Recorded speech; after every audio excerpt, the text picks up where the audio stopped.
प्रिय दर्शकों नमस्कार। मैं हूं आचार्य श्रीधर खंडल और आप देख रहे हैं नक्षत्रवेद.com का मासिक भविष्यवाणी कार्यक्रम। इस मासिक भविष्यवाणी कार्यक्रम में अगस्त के महीने की बात करेंगे। मिथुन राशि और मिथुन लग्न के जातकों के लिए कैसा रहेगा यह महीना, उसके बारे में बात करेंगे। यह कार्यक्रम प्योरली गोचर पर आधारित है, इसलिए आप इस कार्यक्रम को अपनी जन्म पत्रिका का परामर्श बिल्कुल भी नहीं समझें। यह आपकी जन्म पत्रिका का परामर्श नहीं है। हाँ, यदि आपको अपनी जन्म पत्रिका का परामर्श प्राप्त करना है तो आपके स्क्रीन पर नंबर हैं, उन नंबर्स पर कॉल करके नक्षत्रवेद ज्योतिष कार्यालय के जो ज्योतिषाचार्य हैं उनसे अपनी जन्म पत्रिका का परामर्श प्राप्त कर सकते हैं। तो यदि आपको जन्म पत्रिका का परामर्श लेना है तो आप कॉल कर सकते हैं या नक्षत्रवेद के आचार्यों को व्हाट्सएप कर सकते हैं। तो चलिए कार्यक्रम को प्रारंभ करते हैं। सबसे पहले जान लेते हैं कि ग्रहों की क्या परिस्थिति है।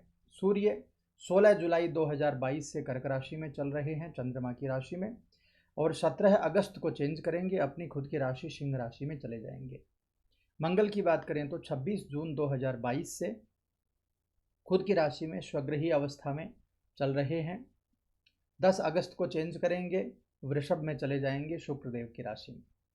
बुध की बात करें 31 जुलाई 2022 से सिंह राशि में भगवान सूर्य की राशि में चल रहे हैं और खुद की राशि में परिवर्तन करेंगे 20 अगस्त 2022 को। गुरु महाराज 28 जुलाई 2022 से खुद की राशि मीन में वक्री अवस्था में चल रहे हैं। 23 नवंबर 2022 को मीन राशि में मार्गी होंगे। शुक्रदेव की बात करें तो 13 जुलाई 2022 से मिथुन राशि में चल रहे हैं।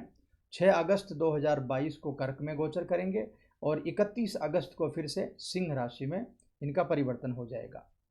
शनि की बात करें 12 जुलाई 2022 से मकर में वक्री चल रहे हैं, खुद की राशि है, स्वगृही अवस्था है, और 23 अक्टूबर तक यही परिस्थिति रहेगी। 23 अक्टूबर को मार्गी होंगे मकर राशि में। राहुदेव की बात करें 22 अप्रैल 2022 से मंगल की राशि मेष में चल रहे हैं, और केतु की बात करें तो वो भी 12 अप्रैल 2022 से शुक्र की राशि तुला में चल रहे हैं।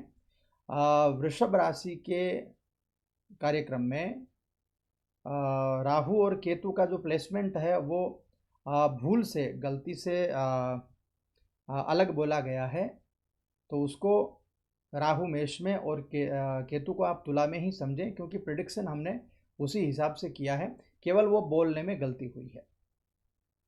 तो चलिए इस कार्यक्रम में हम बात करेंगे नौकरी के बारे में, व्यापार के बारे में, आपकी आर्थिक स्थिति के बारे में, आपके स्वास्थ्य के बारे में, परिवार के बारे में, जीवन, दाम्पत्य जीवन, प्रेम जीवन के बारे में, सभी चीज़ों के बारे में बात करेंगे और अंत में आपको उपाय भी बताऊंगा।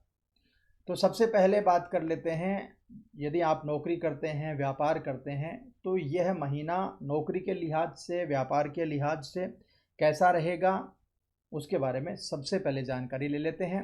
अगस्त का जो महीना है यह करियर के लिहाज से, यानी नौकरी के लिहाज से बहुत सकारात्मक, बहुत ही अच्छे परिणाम देने वाला आपके लिए ये महीना बन सकता है। ये महीना बहुत शानदार आपको परिणाम दे सकता है।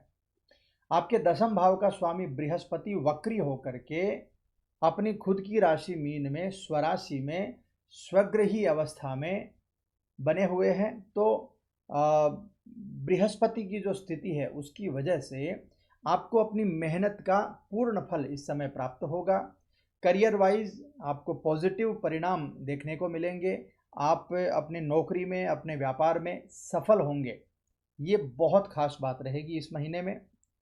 पहले के जो 15 दिन हैं मिथुन राशि के जातकों के लिए बहुत बहुत बेहतर साबित होंगे, बहुत अच्छे साबित होंगे, और जहां जो लोग नई नौकरी की तलाश में हैं उनको नई नौकरी मिलने में सफलता मिलेगी।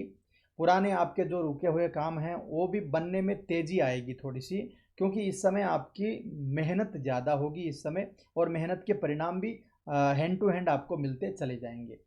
आपके दशम भाव के स्वामी बृहस्पति जो हैं वो अपनी खुद की राशि में स्थित हैं, स्वगृही हैं, और शनि ग्रह जो हैं वो आपके दशम भाव पर पूर्ण दृष्टि बनाए हुए हैं।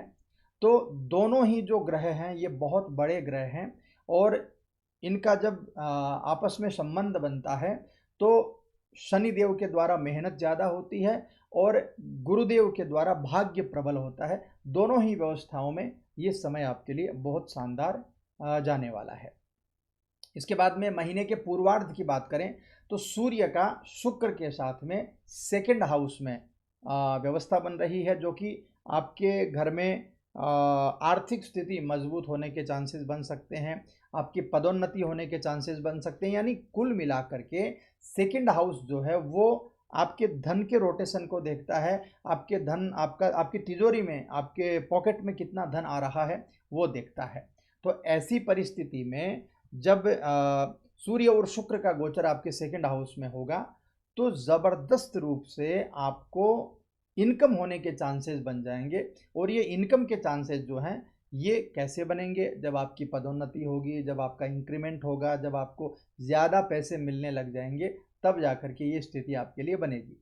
और यही सेम परिस्थिति व्यापार के लिए भी आपके लिए बन रही है। बहुत सकारात्मक फल आपको व्यापार में प्राप्त होंगे। यदि किसी भी प्रकार की कोई नई योजना आप बना रहे हैं तो उस योजना से रिलेटेड भी आपको व्यापार में फ़ायदा मिलेगा। सूर्य और शुक्र का सेकंड हाउस में होने का जो लाभ है वो आपको ज़रूर मिलेगा। और वो लाभ किस तरह से मिलेगा? वो लाभ मिलेगा आपको आपकी आय में वृद्धि के द्वारा। आपके फाइनेंस में वृद्धि हो जाएगी, आपके व्यापार में वृद्धि हो जाएगी। आपका यदि कहीं कोई काम अटक रहा है, किसी प्रकार से कोई परेशानी बन रही है आपके आय को लेकर के, आपके फाइनेंस को लेकर के, तो वो व्यवस्थाएं आपकी ठीक हो जाएंगी और उसके कारण आपका व्यापार भी बहुत सुदृढ़ अवस्था में चला जाएगा, बहुत अच्छी व्यवस्था में आ जाएगा। आगे बढ़ते हैं, फाइनेंस की बात करते हैं। फाइनेंस के मामले में यह महीना बहुत अनुकूलता दिखा रहा है, क्योंकि द्वितीय भाव यानी धन भाव में भौतिक सुखों का जो कारक ग्रह है शुक्र, वो बना हुआ है। भौतिक सुखों की प्राप्ति, भौतिक सुखों का संसाधन, भौतिक सुखों का लाभ तभी व्यक्ति को मिलता है जब आर्थिक स्थिति में सुधार आने लग जाता है। तो ये शुक्र के कारण आर्थिक स्थिति में सुधार की व्यवस्था बन जाएगी। और पिता से संबंध रखता है सूर्य, तो पिताजी की जो संपत्ति है, पैतृक संपत्ति, उसके मिलने के चांसेस आपके बन जाएंगे। पिताजी से आर्थिक सहयोग की व्यवस्थाएं आपके लिए बन जाएंगी। करियर में पदोन्नति के चांसेस बन जाएंगे, इंक्रीमेंट के चांसेस बन जाएंगे। व्यापार करते हैं तो भी आपके व्यापार में भी चार चांद लग जाएंगे, यानी व्यापार में भी खूब धन का आगमन होने लगेगा। और व्यावसायिक जीवन जो है वो आपका अब स्थिर होने लगेगा, अब अच्छा होने लगेगा। तो कुल मिलाकर के चारों तरफ से फाइनेंस वाइज यदि देखा जाए तो आपकी ये जो कुंडली बन रही है गोचर के हिसाब से, ये कुंडली बहुत शानदार बन रही है। इस कुंडली के द्वारा आपको बहुत सारे लाभ मिलने के चांसेस इस समय बन जाएंगे। अब बात करते हैं स्वास्थ्य की, यानी आरोग्य की, क्योंकि पहला सुख निरोगी काया, यानी शरीर माध्यम खलु धर्म साधनम।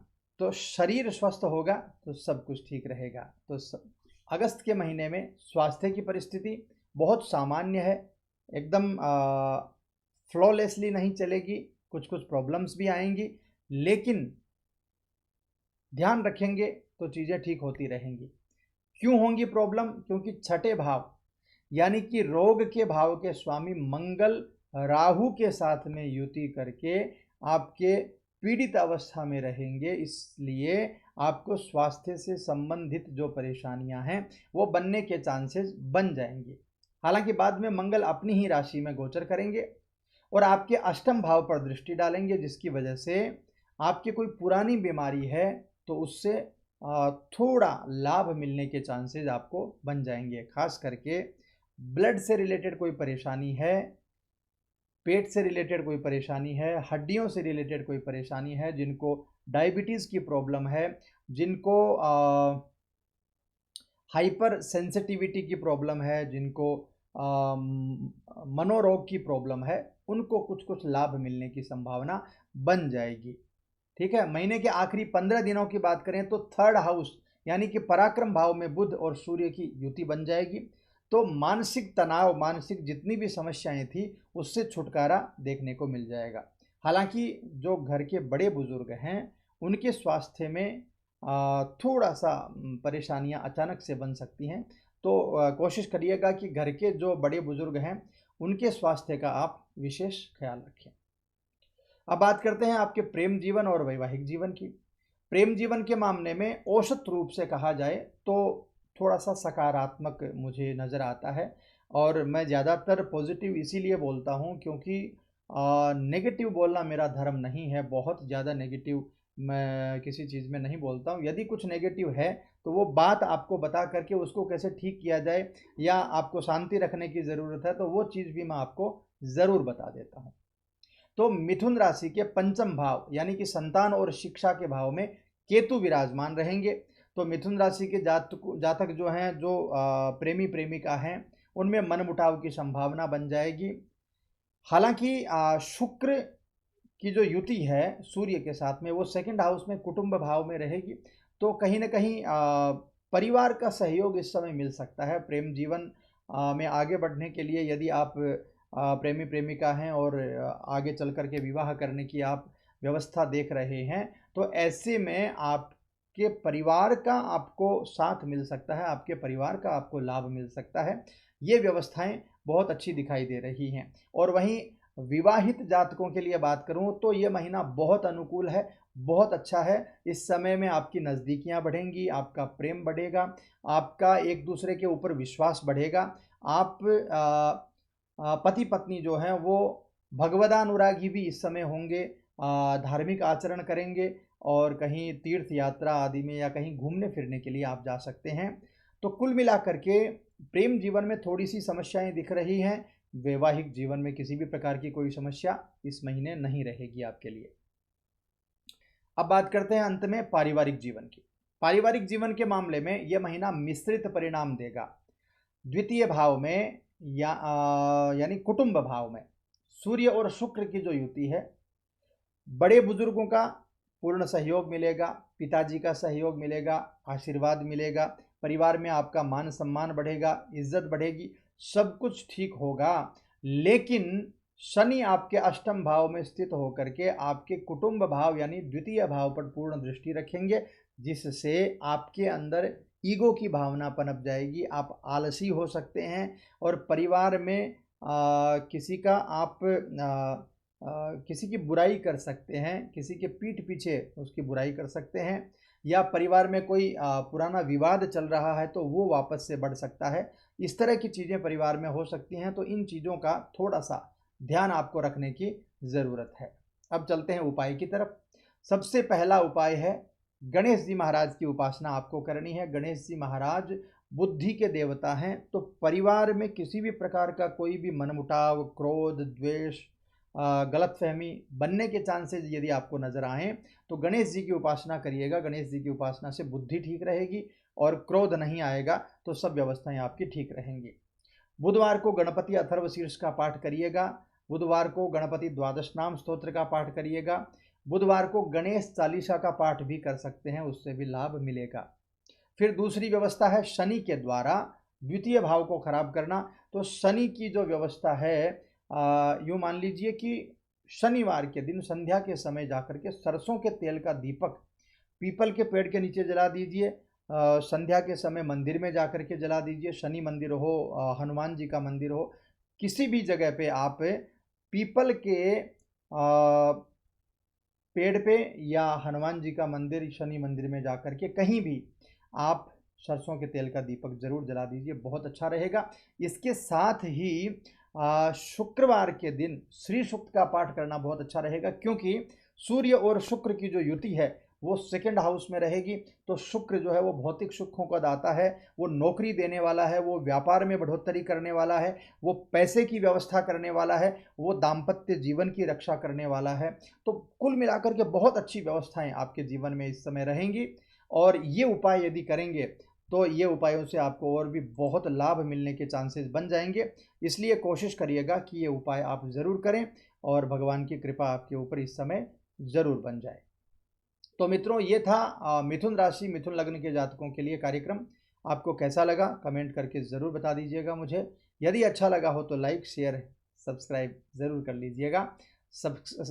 लाइक करने में, शेयर करने में, सब्सक्राइब करने में आप लोग बहुत ज़्यादा कंजूसी करते हैं तो थोड़ा सा कृपा कीजिए और लाइक शेयर सब्सक्राइब ज़रूर कीजिए।